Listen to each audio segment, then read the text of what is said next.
Hello everyone and welcome back to another BCP Library video. My name is Katie and in today's video I am going to be showing you how you can make a character.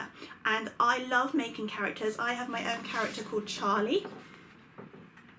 You might have seen him in a Wriggle and Rhyme video maybe, or another arty video on the BCP Libraries playlist. And here's my character, and I love drawing him doing lots of different things and making up little stories. And maybe you like making up stories and drawing characters as well, but you don't know how you can make characters up. You struggle a little bit to think of some ideas. So today I'm going to show you how you can easily do that, and I'm going to be creating a brand new character and writing a story, and you can too. So let's just get straight into it. So to design our characters, we're going to make a table, and I've chosen 4 different categories that I'm going to fill in. So we have an animal category, and then I filled it out with 6 different animal ideas, clothing with 6 different outfits, 6 different jobs, and 6 different personalities. And this is because we are going to roll a dice for each of the columns like this. So I'm rolling my dice now and I got a number 6, so that means my character is a fox.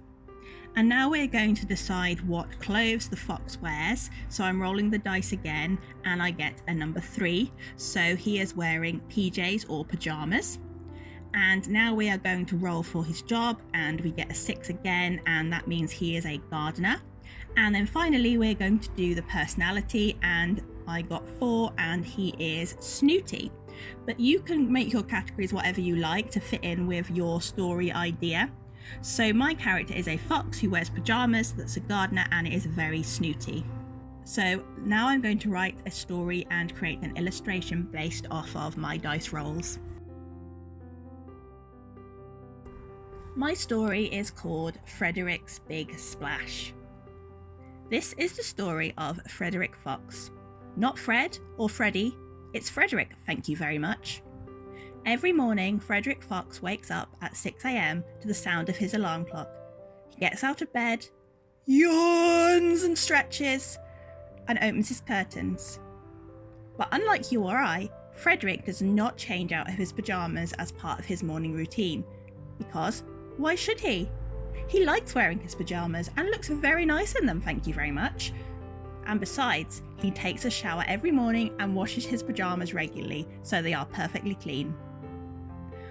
After getting ready, Frederick goes downstairs and eats his breakfast, a nice bowl of muesli.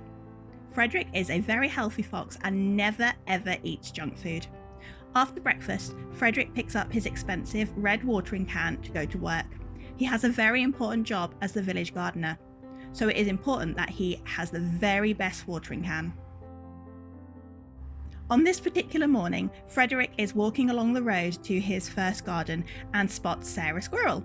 He walks past loftily with his nose high in the air. He doesn't have time to talk to anyone. He is very busy. When he arrives at his first garden, a lovely flower-filled plot belonging to Barry Badger, he starts to water the flowers, his nose still in the air. "Good morning, Frederick," shouts Barry through the window. "Hum," replies Frederick. He didn't have time to stop and chat, thank you very much. He was very busy. Frederick's second garden belongs to Valerie Vole and has lots of pots for him to water. Frederick waters the pots with his nose held high. "Why, hello, Frederick," says Valerie, waving from the front door. "Would you like one of these bananas? I just bought them from Meg Mink's fruit stall." Replies Frederick, as he continues to water the pots. He didn't have time for a snack, thank you very much. He was very busy. After Frederick has finished watering Valerie's pots, he makes his way to the final house of the day. This garden is full of vegetables and belongs to Alice and Alpaca.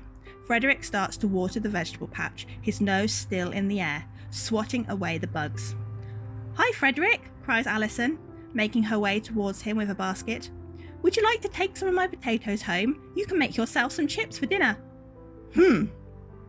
Says Frederick, and continues to swat away the bugs. He doesn't eat chips. He is a healthy fox, thank you very much.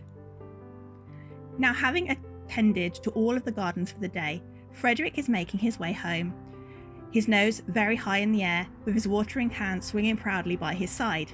Suddenly he hears a voice. "Mr. Frederick!" it squeaks. "Mr. Frederick!" It was that cheeky Michael Mouse. Oh really, thought Frederick, I don't have time for this. So he ignores Michael, raising his nose even higher. Mr. Frederick, cries Michael, watch out! Splash! Frederick is suddenly face down in a muddy puddle. He didn't see it because his nose was so high in the air, but Michael Mouse did try to warn him. Frederick sits up and looks down at his pyjamas. They are covered in mud. Michael Mouse is giggling, but with a hum from Frederick, he scampers away quickly. Frederick continues to walk home, his head no longer held high as he is ashamed of how muddy he is. All the way home, he bows his head, thinking of the day's events. He walks past Sarah, Barry, Valerie and Alison. All of them were staring at him. If only he had stopped to listen to Michael Mouse and looked down. He would have to wash his pyjamas as soon as he got home and put them on the washing line so they would be dry in time for tomorrow. When Frederick is home and has put his pyjamas on the washing line, he makes a cup of tea and sits down in his dressing gown. Maybe tomorrow he wouldn't walk with his nose so high in the air, but look where he was going. And if Sarah or Barry said good morning to him, he would say good morning back. And if Valerie and Alison offered him some food, he would look at them with a smile and say, thank you very much. So here is my final picture of Frederick. He does look very snooty and I do like his pyjamas.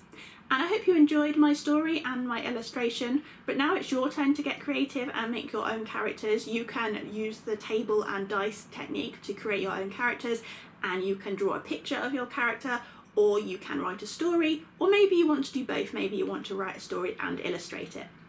If you do write a story or illustrate or do any other activities from the BCP Libraries playlist, do send them to us. You can find us on Facebook or on Twitter as BCP Libraries. We would love to see what you have been doing. But that's all for today. Thank you everyone and get creative.